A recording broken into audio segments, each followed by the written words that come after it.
last 6 or so weeks, you guys have been averaging about 120, 122 points at home. What has been working offensively just in this building during that stretch? We'll continue to stick with our concepts, get out and play fast and transition. Make sure we do a good job of finishing possessions defensively, capitalize on turning teams over. We still, have our goals of trying to get 40 quality threes a game. That gives us an opportunity to, offensive rebound. If we have misses, get second chance opportunities, and then half court take care of the ball. Take care of the basketball, give ourselves every opportunity to try to get quality looks. The improvement of Amen Thompson from even the first 30 games this year to where he is right now has been pretty dramatic. What have you seen from him? Why has he gotten so much better that quickly? He's talented, and I think you start with his defense, his ability to guard multiple positions, his ability to cause havoc defensively for their group. He has a great knack for the ball, for a good rebounder. He's big and physical. And then they're playing him at point guard offensively at times. He when he has it, he's driving, finding his teammates, or he's going up to finishing. So he's. Green's had 2 really good games this year. What are some of the challenges that he presents?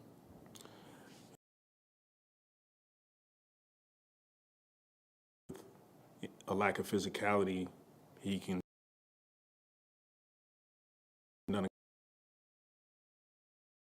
So tonight it'll definitely be emphasis on making sure we're physical with him, making him take tough shots, not allowing him to come down and transition, tee up threes on us.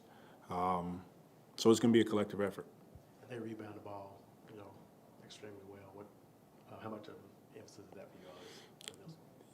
It's an emphasis every game, and especially tonight. They're one of the better rebounding teams in the league on both ends. So, it's going to be important for all of our guys collectively to go in with that mindset.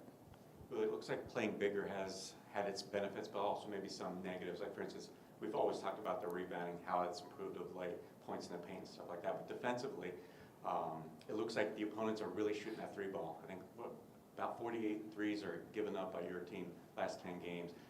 What can you do to basically bring that number down? What are the goals on that side of the ball now? Well, I think we're going to give up some threes. Teams that shoot them are going to shoot them.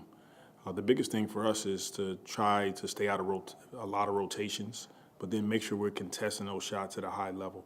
And then on the flip side, offensively, we have to. It's why it's important for us to, try to get to our numbers of quality threes a game, because you go back and look at the Laker game, we win a lot of categories, but we lose the 3-point margin by 30 points.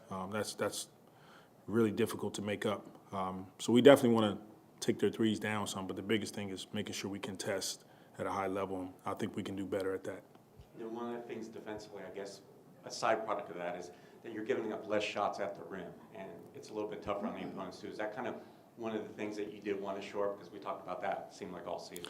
Yeah, we did. It's give and take. You run into most teams, they are going to take, 35, 43s a game. But we were really struggling at points in the paint, points at our basket, at the rim, and we wanted to make sure we put an emphasis on that. And I believe we're doing better in that area.